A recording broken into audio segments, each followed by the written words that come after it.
हमारे आपके उपभोग के लिए ही बना है। बोलते तब बोलते। हाँ, लेकिन उसका कायदा ये है कि हम संसार को कैसे भोगें। ज्यादा खाने पीने के चक्कर में पड़ोगे तो जो जो अन्न का दाना तुमने फैला रखा है वो खत्म हो जाएगा। जो श्वासों की पूंजी तुम्हारे पास है वो जल्दी चली जाएगी और तुम्हारा सिमटा हो जाएगा। अभी कंदराओं में महात्मा लोग जो बैठे हैं, आपको एक बार बताया था, गिरिराज जी की तरफ गए थे गोवर्धन। वहां पास ही में एक गांव है सिवाल, वहां से गोवर्धन के पास है तो दिखाई देता है गोवर्धन। जब उनके पास बैठे उनकी चौपाल पर तो उन्होंने कहा देखो श्री जी के मंदिर का वो झंडा फहरा रहा है, मतलब झंडा दिखाई देता है, इतना पास में है लेकिन फिर भी लगभग 3 किलोमीटर के पास। उन्होंने कहा, वो सभी लोग परिक्रमा करते हैं वहां, उन्होंने कहा हम परिक्रमा में गए तो हमारे साथ के लोग बिछड़ गए, भीड़ ज्यादा थी। कुछ महात्माओं के साथ वो हो लिए, वो महात्माओं के साथ हो लिए। एक जगह चढ़ाई थी तो उनमें से एक महात्मा बोले चलो महात्मा जी से प्रसाद ले आते हैं, चूंकि ये साथ में हो लिए। तो जब थोड़ा सा ऊपर चढ़ गए तो उन्होंने देखा ये बालक साथ में है, तो और उन्होंने कहा ये बालक आ गया। एक महात्मा जी बोले कोई बात नहीं, बच्चा है, चलने दो, उसको भी प्रसाद मिल जाएगा। कोई बात नहीं, बच्चा है, उसको भी प्रसाद मिल जाएगा। तो चले गए साथ साथ।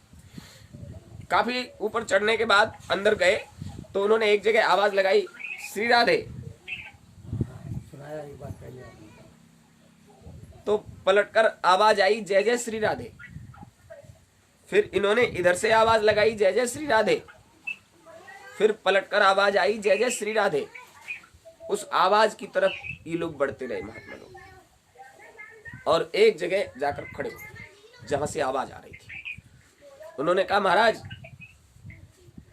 हम 6 लोग हैं, 5 हमें, एक बच्चा और है साथ में, प्रसाद चाहिए। वो जहां से आवाज आई थी वहीं से एक बहुत भारी शिला खिसकी और उसमें थोड़ा सा सुराग हो गया।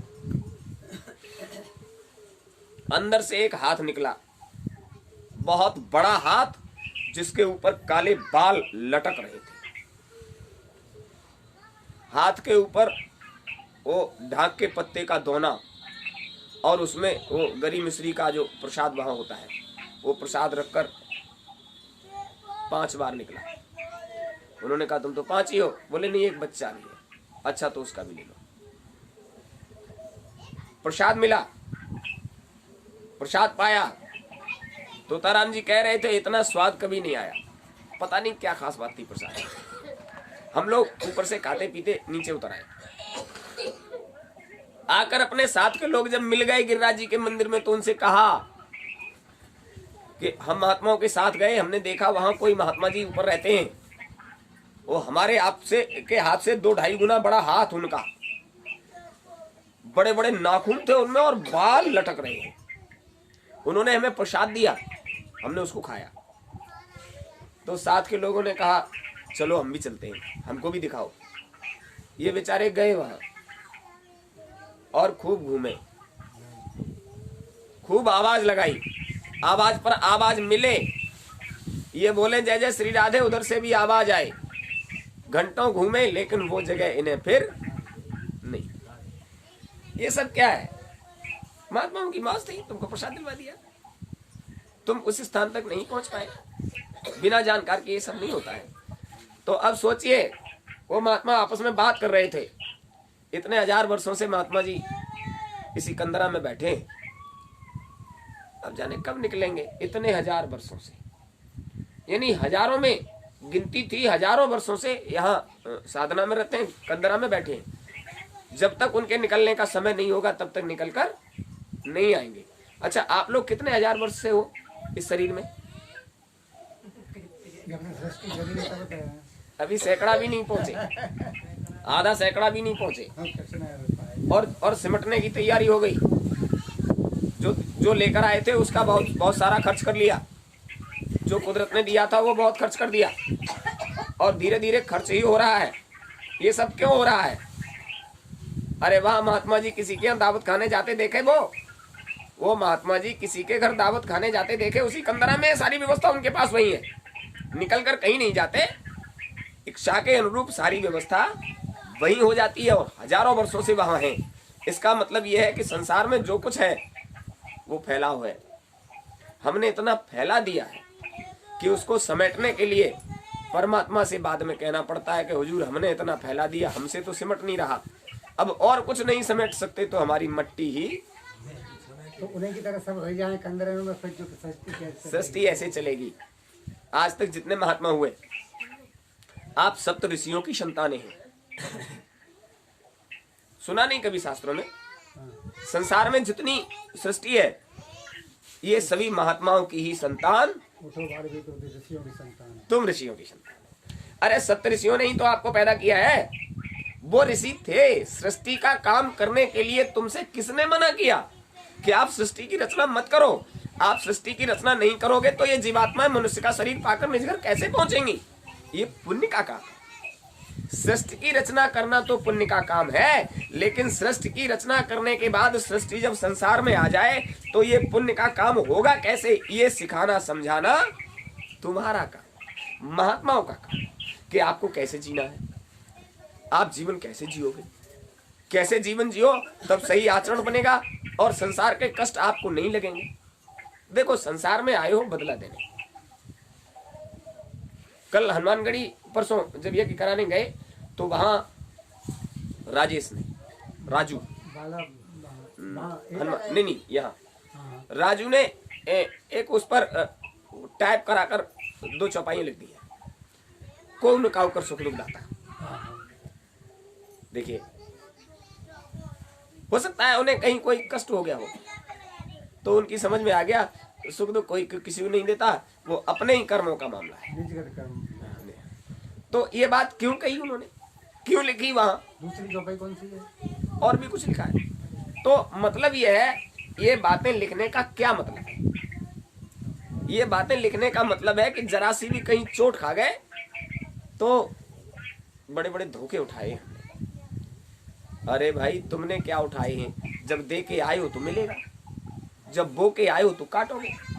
जैसा बोया है वैसा काटना।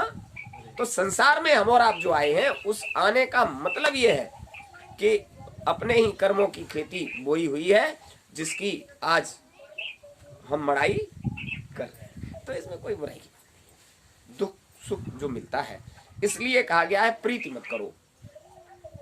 प्रीत में तो दर्द है, प्रीत में तो दर्द है, प्रेम में कोई दर्द नहीं। प्रेम में इसलिए दर्द नहीं, कर दिया और भूल गए। जिसके साथ जो करना था वो कर दिया और गया, भुला दिया तो दर्द नहीं। और प्रीति में अगर किसी का साथ दे दिया है और समय पर तुम्हें उसकी आवश्यकता पड़ी और वो तुम्हें नहीं मिला तो दर्द है, तो बहुत टीस।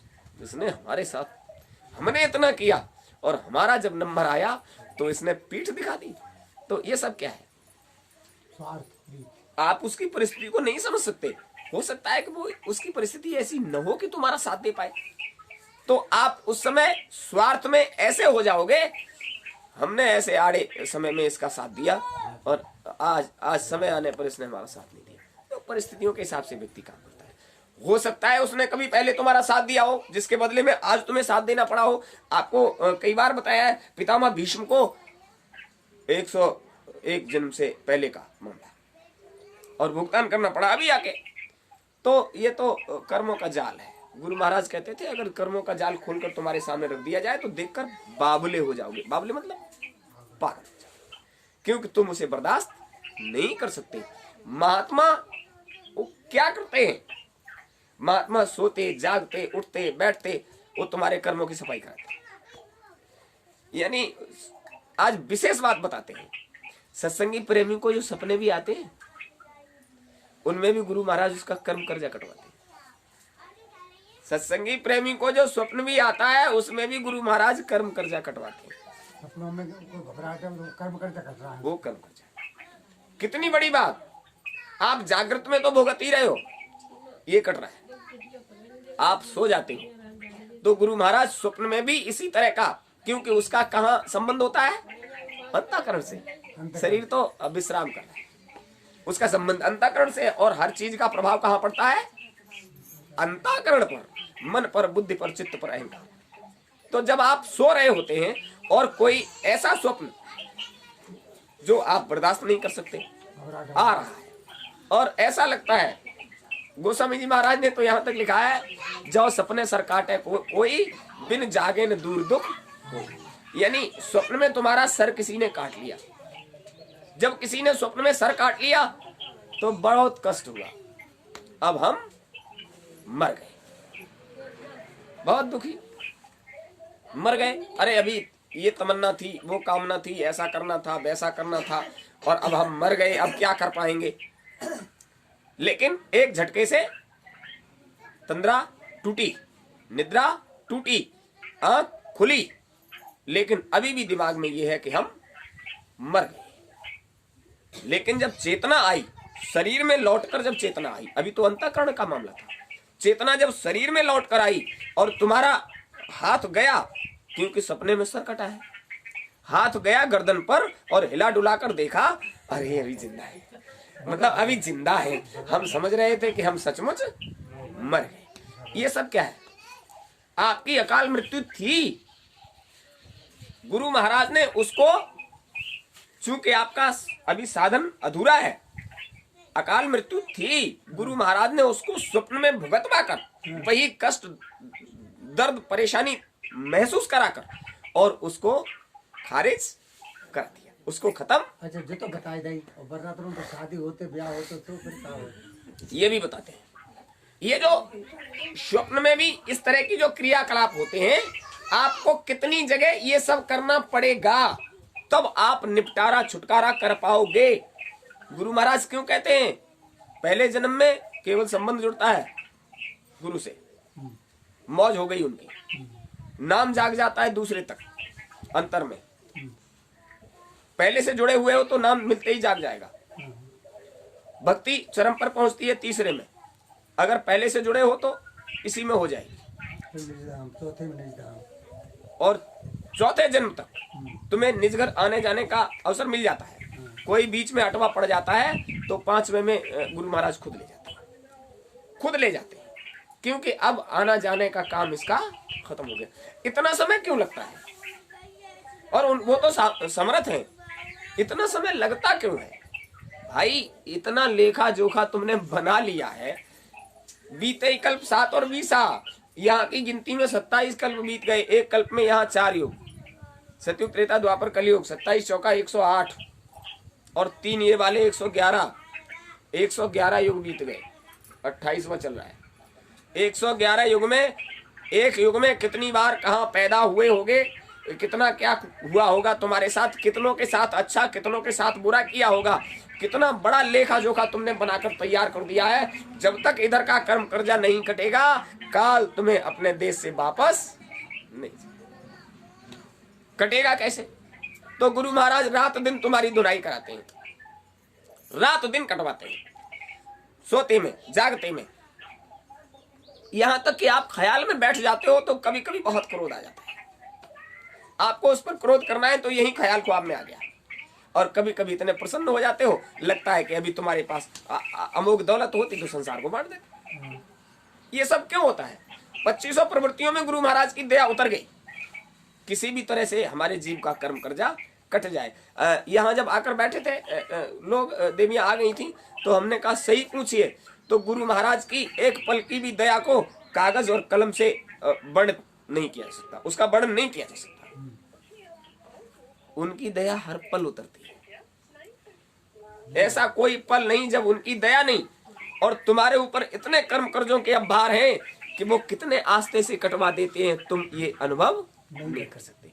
जो हजारों जन्मों में कटने चाहिए, उनका दावा है कि 4 नहीं लगने देंगे, 4 जन्म भी नहीं लगने देंगे, तुम्हें घर पहुंचा देंगे। लेकिन तब जब तुम्हें उनसे प्रेम हो जाए, बिना प्रेम के नहीं।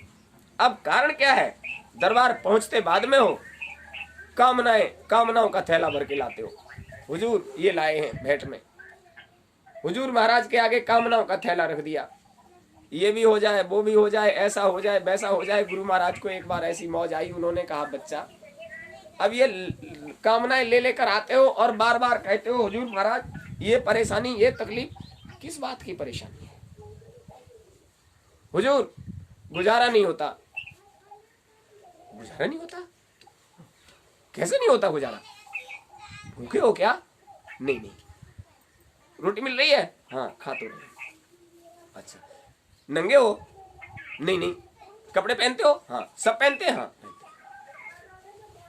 घर में नहीं रहते? नहीं हुजूर रहते तो वही में। छत टपकती है क्या? नहीं हुजूर टपकती तो नहीं है। अरे फिर क्या बात है? भोजन मिल रहा है, कपड़ा मिल रहा है, मकान तुम्हारे पास है, अब क्या तकलीफ है? मतलब तुम्हारी कामनाओं की शांति के लिए हम तुम्हें संसार ही सौंपते रहे, क्या यहीं रहना है? अपने घर नहीं जाना है? अरे बताइए, क्या यहीं बने रहना है? अपने घर जाना है तो आपको हम पहले ही बता चुके हैं कि लव कुश ने महाराज दशरथ को नींव नहीं खोदने दी। घूमते हुए आए और उन्होंने देखा कि हजारों मजदूर काम कर रहे थे और मिट्टी की खोदाई हो रही थी। उन्होंने पूछा ये क्या हो रहा है? बोले महाराज दशरथ छत्रपति सम्राट हो गए, अपने लिए स्वर्ग जैसी सुख वैभव की व्यवस्था कर रहे हैं। ऐसा महल बनेगा जिसमें स्वर्ग की सारी सुविधाएं। अच्छा है कहाँ दशरथ? लोमस ऋषि ने। अच्छा वो दशरथ है कहाँ? अरे वो तो महात्मा थे, वो है कहाँ? उसको बुला के लाओ। भाग कर गया प्रतिहारी, महाराज महात्मा जी आए हैं, लोमस ऋषि नाम बताते हैं और आपको याद कर रहे हैं। कहाँ है? वो महल की नींव खुद रही है वहां। जब वो आए तो देख देख कर दूर से ही साष्टांग प्रणाम की भूमिका में गिर पड़े, पैरों पड़ गए। तो उन्होंने कहा बहुत अच्छी बात, बहुत साधुवाद दिया। महाराज ये क्या करा रहे हो? तो उन्होंने कहा हुजूर आपकी दया से हम छत्रपति सम्राट हो गए। चलो हमारी दया से आप छत्रपति सम्राट हो गए, बड़ी अच्छी बात है, लेकिन ये हमारी दया से ये क्या हो रहा है? बोले हुजूर जब हम छत्रपति सम्राट हो ही गए तो अपने लिए सारी सुख सुविधाओं से संपन्न, स्वर्ग जैसी सुख सुविधाओं से संपन्न एक महल की व्यवस्था करवा है। अच्छा अच्छा अच्छा, अरे बड़ी अच्छी बात है, बिल्कुल होना चाहिए। तुम छत्रपति सम्राट हो गए हो तो ऐसे महल की व्यवस्था करो जिसमें स्वर्ग जैसी सारी सुख सुविधाएं हो। हाँ हुजूर वही करा रहे। अच्छा इसके लिए धन कहाँ से लाओगे? बोले धन हुजूर खजाने में, किसी चीज की कमी नहीं, बस आपका आशीर्वाद है। महात्मा जी ने कहा जो खजाने में धन है उसमें तेरा क्या है? जो खजाने में धन है वो तेरा क्या है? वो तो जनता से कर में वसूल लिया तूने, कर में वसूला है राज्य की व्यवस्था के लिए, और तू अपने लिए महल बनवा रहा है, उसमें तेरा क्या है? तूने कहां हल चलाया, तूने कहां मजदूरी की, तूने कहां पसीना बहाया जो उस खजाने के धन को अपना बता रहा है? ओ खजाने की रखवाली पर तू बैठा है, ये बिल्कुल सही बात है, लेकिन वो धन तो जनता का है और जनता के धन को अपने भोग में लगाएगा। क्या नरक जाना है? अरे नरक जाने की व्यवस्था कर रहा है क्या? राजा चेत गए, हुजूर हम कुछ समझे नहीं। अरे तो हम समझाते हैं, हमें देख रहा है? हाँ हुजूर आप तो सामने खड़े हो, देख हमको नहीं मालूम कि अभी संसार में हमें कब तक रहना पड़ेगा, और हमको ये भी नहीं मालूम कि हम कब से रह रहे हैं। उन्होंने अपने अचले को ऊंचा किया, उन्होंने कहा देख एक घुटने तक हमारे रोम गिर गए, हमारे शरीर के रोम एक घुटने तक गिर गए। ये रोम गिर गए इस बात का प्रमाण है कि जितने रोम गिर गए इतने कल्पों से हम इस संसार में, इतने कल्प से हम यही रह रहे हैं। हम अपने आप को बहुत ज्ञानी, बहुत बुद्धिमान समझ रहे थे, उसका नतीजा ये रहा कि हम संसार में फंस गए।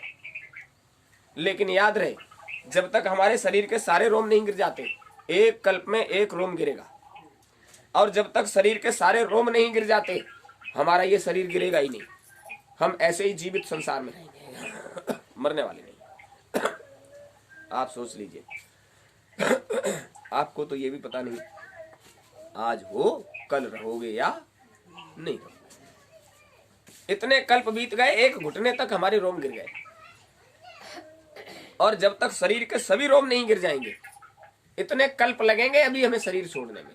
हमारे सामने न जाने कितनी बार पृथ्वी नष्ट हुई है और फिर से इसका सृजन हुआ है। जाने कितनी बार सृष्टि विसर्जन हुई है और फिर सृजन हुआ है, न जाने कितनी बार, हमको गिनती भी नहीं पता, और कितनी बार हो जाएगी तब तक। महाराज ने पूछा, हुजूर आपकी तो बात सही है, लेकिन आप कहना क्या चाहते हैं? उन्होंने कहा, कहना ये चाहता हूं, मुझे ये पता नहीं कि मैं कब तक संसार में रहूंगा, और मैंने आज तक अपने लिए एक झोपड़ी भी नहीं बनाई है। मैंने अपने लिए एक झोपड़ी भी नहीं बनाई है, और तुझे पता नहीं आज है कल होगा या नहीं होगा। जनता का धन और तू अपने वैभव में लगाकर नर्क जा